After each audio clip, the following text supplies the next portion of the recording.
I watched Supergirl, and I genuinely don't understand why this movie even bombed. Uh,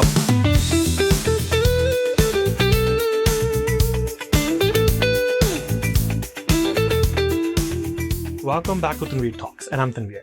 So let's start with the basics for anyone who hasn't seen it yet. Supergirl, Woman of Tomorrow. This is the second entry in James Gunn's, DC universe, and it released on June 26, 2026. And it's directed by Craig, Gillespie, and written by Ellen O'Gara, right? And it's based on the 2021 comic book miniseries by Tom King and Bill Everly. And now, I've actually covered the trailer for this episode a while back.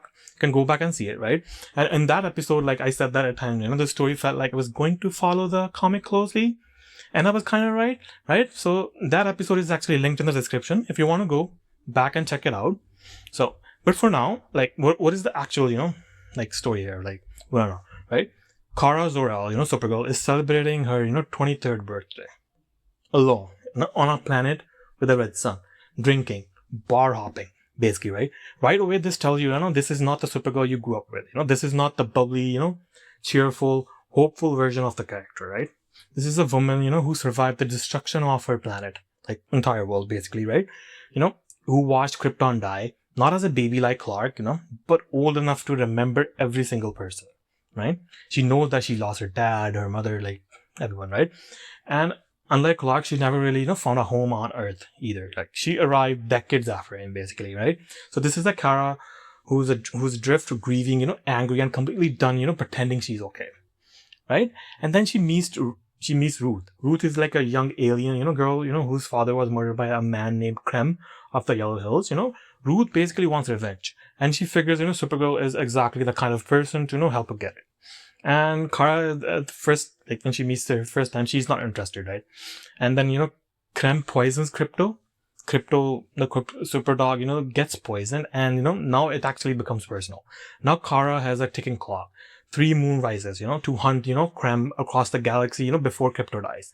And that is basically your movie, right? A road trip through space, a revenge quest, a story about trauma and purpose. And somewhere along the way, Kara figuring out who she actually wants to be, right? That's the story, basically. And let's talk about, Milly Alcock, because she carries the film, basically. You might know her from, House of the Dragon, where she played, young Rhaenyra. I know she was fantastic, in there. But this is a completely different challenge. And, James Gunn even said that, I'm basically paraphrasing here, that the casting Milly Alcock as Supergirl might be the best casting decision he's ever done, right? Basically in his entire career.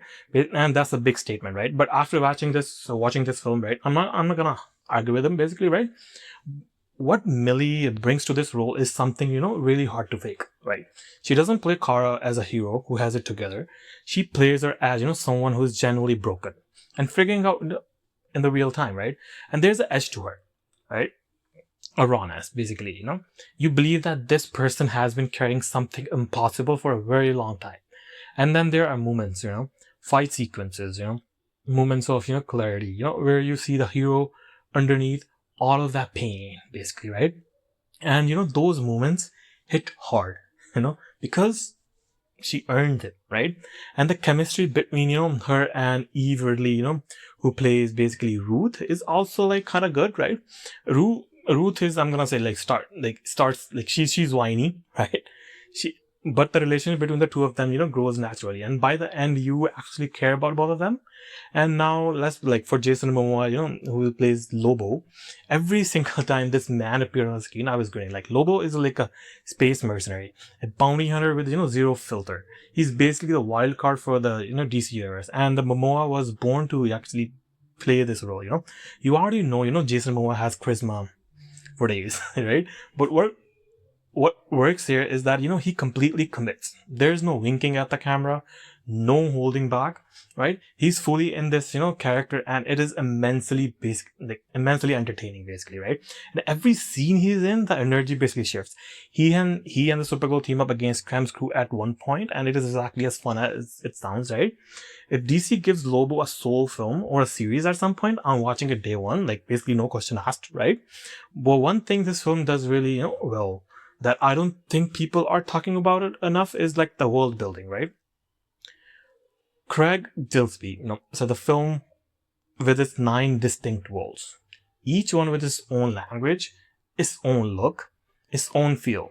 He cited the fifth element as a reference point, right? That 1997 and Luc Besson film, where every frame feels like a different universe. And you feel that ambition in Supergirl, basically. This is a genuinely cosmic film. It's not Earth, it's not a city, it's a road movie through space, and it mostly works, right? And the film is unpredictable. I generally did not know, where it was going from scene to scene, right? That is a rare right now, right? Like, most superhero films are so formulaic, like you can feel the act breaks coming. This one, kept me guessing. And the Krypton backstory woven through the film is generally moving. Like, we get a glimpse of what Kara's life was like before the destruction. Her parents, her home, what she lost basically. And honestly, I wanted more of it. I wanted the whole film to set on Krypton with this cast, but here's the sad reality, right? We probably won't get it. The movie makes it clear that Krypton poisoning wiped out everyone connected to that story, right? That thread may be closed forever. Like, we might not get Krypton at all. Like, it's only Supergirl and Superman, right? Okay, it's not like a perfect film, I'm gonna say, right? I'm gonna be honest about it, because Ruth, as I said, starts off like pretty whiny. There's a scene where she blames Supergirl for the death of that family, the whole family basically, the daughter, the father, and the mother, right? Like, I understand the emotional logic of the character, but she's grieving, she's a kid, she's lashing out, but the blame lands on Supergirl in a way that doesn't quite track. Krem killed that family, not Kara, right? The scene is fine, it just doesn't fully land. There's also a moment near the end where Krem suddenly has kryptonite, and it just spears, like, no real setup, no explanation of where it came from. It felt like the script needed a way to put a Kara in danger and grab the easiest tool available. Like, it didn't break the film, but it was like, whatever moment, right? Like, honestly, like, it needed to be fleshed out, basically. The story overall could have been more polished, I'm gonna say. Yeah, there are moments, where the pacing drags slightly, and you can feel the edit trying to, hold things together. Like, but nothing is like bad enough to break the film. Nothing took me completely, took me out completely in a genre, where films, regularly fall apart in the third act. That's actually, saying something, right? And okay, this is the part where I actually want to, spend some time on, like, because this is a real story here, right? Supergirl, Woman of Tomorrow, which has a budget of around like $170 million, to break even, it needs somewhere between like 315 and 425 million dollars globally. And based on its opening weekend, that is not looking good, right? But here's what I want to say clearly, like, this film is not the reason it's struggling. Let's start with the most obvious one. DC released this film, the movie, basically the same weekend as Toy Story 5. The Toy Story 5, one of the most beloved animated franchises in the history of cinema. A Pixar film with decades of generational goodwill behind it. A film that, parents and kids have been waiting years for. Like, what did DC think was going to happen, right? Every parent with a child under 12 chose Toy Story. And that is not a competition. That is a mismatch. And someone at DC, greenlit that release date, basically. And that is a business decision that hurt this film before it even opened, I'm going to say, right? The second problem, right? The brand recognition. Supergirl is not Wonder Woman, right? Wonder Woman is iconic. Everyone knows her. Your mom knows her. Your grandma knows her. She has decades of cultural presence across cartoons, comics, television. Supergirl is beloved by comic book fans, but to a casual movie-going audience, that kind of person who doesn't follow DC news online, she's just Superman's cousin, right? And the female audience that might have shown up for a female-led superhero film, they weren't like mobilized the way they were for, Wonder Woman in 2017, right? Supergirl just doesn't have the same cultural, pull yet. And the third problem, I'm going to say this plainly, right? A significant chunk of the comic book fan base decided not to watch this film. They just decided like it's not worth their time because because it's female-led, right? Because the lead character is complex and flawed and not conventionally likable, but it doesn't, because it doesn't center a male hero. It's basically male ego, right? That's basically what this boils down to, right? I find that generally, frustrating because these are the same people who will sit through a bad male-led superhero movie and give it a pass, right? Zack Snyder's DC universe, right? But a good female movie with the darker tone, they don't understand it. The audience who actually watched it, a lot of them basically enjoyed it, right? The word of mouth is decent. The problem isn't the movie. The problem is people who never even gave it a chance, So where does this leave James Gunn's and, DC universe, basically? This is like only the second chapter, like the second film in the chapter 1, Gods and Monsters, right?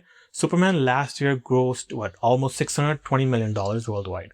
And that was a strong start, right? A genuine sign of momentum. And Supergirl stumbling doesn't erase that. It does raise the question though, right? But does Gunn, build an audience for characters that don't already have global recognition? Because that's the challenge going forward, right? Lantern is coming in August. Clayface is coming in the fall. And Man of Tomorrow lands next July, right? Now, I've already done full episodes on Lanterns and Clayface trailers, right? And the links are going to be in the description. Go check it out if you want to deep dive on those as well. But here's the thing, right? Supergirl was always going to be the hardest sell in this lineup. Cosmic, darker in tone, and female-led. With a character who doesn't have Wonder Woman's, cultural footprint. Gunn knew this was a risk. He made the movie anyway because the source material was strong, and because Milly Alcock was the right person for the role, I basically respect that, right? The movie did its job. It told a complete, coherent story. It introduced a version of Supergirl that people can invest in, but the audience didn't show up, right? Those are two very different problems, basically, I'm gonna say, right? And so here's where I land on this, what my verdict is, basically. I'm gonna say Supergirl Woman of Tomorrow is a good movie, not a great one, but genuinely solid, refreshing superhero film, that took, real creative risk and mostly pulled them off. So honestly, it actually for me is a B. It deserves a B, right? Milly is the real deal. She's going to be a major part of this universe for years, right? This film proves that she can carry a story on her own, right? Jason Momoa as Lobo is a pure joy. I honestly want a series with him, right? Every scene he is in better for having him in it, right? The world building is ambitious. The tone is darker than we've seen before from this DCU, right? The story is unpredictable. And in a genre that, is desperately, in need of something different, I'm going to say this movie is different, right? Yeah, there are weaknesses, right? The pacing stumbles in places, some story beats don't fully land, but honestly, nothing actually breaks it, right? It doesn't pull you off, right? The next box office tells one story, right? The actual films tells another, right? I think in a few years, when people go back and watch this as part of the full DCU story, like they do with the Star Wars, right? They're going to wonder why they slept on it, right? Don't be that person. Go watch it, I'm gonna say. And if you want to see me break down the trailer before the film dropped, and watch me call some of the cosmic connections early, the episode is right there, right? Go watch it. And I want to give a special, shout out to my listeners in Sweden. Thank you so much for supporting the show and putting me in the top 100, podcasts. It honestly means everything to me, right? If you're watching on YouTube, please hit that like button and subscribe button, and it helps more than you know. If you're listening on Spotify or any other platform, follow the show, leave a rating, and do let me in the comments down below, right? Do you agree with my review? Do you agree with my take? And what were your most disappointed takes or scenes in this movie? Or drop your thoughts down below. I read basically every single one of them. So this is Tanveer Talks. See you in the next episode. Peace.